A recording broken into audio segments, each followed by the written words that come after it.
ঢাকাকে বাসযোগ্য নগরী হিসেবে গড়ে তুলতে রাজুকের কর্মপরিকল্পনার সঙ্গে তরুণ সমাজকে সম্পৃক্ত করার প্রস্তাব দিলেন পরিবেশ, বন ও জলবায়ু পরিবর্তন এবং পানি সম্পদ উপদেষ্টা সৈয়দা রিজওয়ানা হাসান।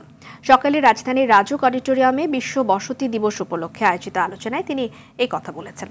আর গৃহায়ন ও গণপূর্ত এবং শিল্প উপদেষ্টা আদিলুর রহমান খান জানালেন, ব্যাপক সংস্কার প্রয়োজন, তবে তা শুরু করাই এই সরকারের মূল উদ্দেশ্য। বিস্তারিত সুমন তানভীরের প্রতিবেদনে। স্বাস্থ্য, শিক্ষা, সংস্কৃতি, পরিবেশ কিংবা অবকাঠামো, যে কোনো মানদণ্ডেই রাজধানী ঢাকার অবস্থান সবসময় থাকে তলানিতে। সর্বশেষ গ্লোবাল লিভেবিলিটি ইন্ডেক্স 2024-এর তথ্য অনুযায়ী বসবাস অযোগ্য শহরের তালিকায় বাংলাদেশের অবস্থান 6ষ্ঠ। গত বছরে অবস্থান ছিল 8ম। সকালে রাজুক অডিটোরিয়ামে রাজধানীর এমন ভঙ্গুর অবস্থা নিয়ে উদ্বেগ জানান পরিবেশ, বন ও জলবায়ু পরিবর্তন এবং পানি সম্পদ উপদেষ্টা সৈয়দা রিজওয়ানা হাসান।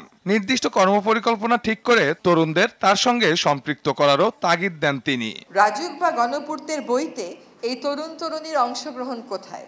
রাজুক বা গণপূর্তের বইতে নগরবাসীর অংশগ্রহণ কোথায়?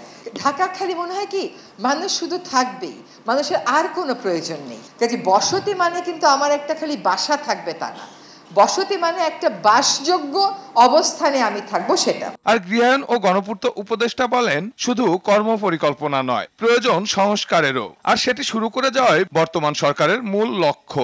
আমাদের এই চিন্তা, কাজ, এগুলোর মধ্যে দিয়ে অনেক ফ্যাসিলিটিস কিন্তু ধরে রাখা হয়েছে, যেমন এই কোটা সেই কোটা, কোটার কারণে আমরা এতগুলা প্লট নেব, কোটার কারণে আমরা অতগুলা করবো। সমস্ত কোটা উঠিয়ে দেন, জনগণের জন্য উন্মুক্ত করে দেন না কেন?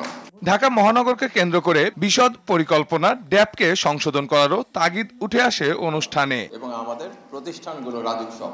সুমন তানভীর, RTV, ঢাকা। জন্য কাজ করব।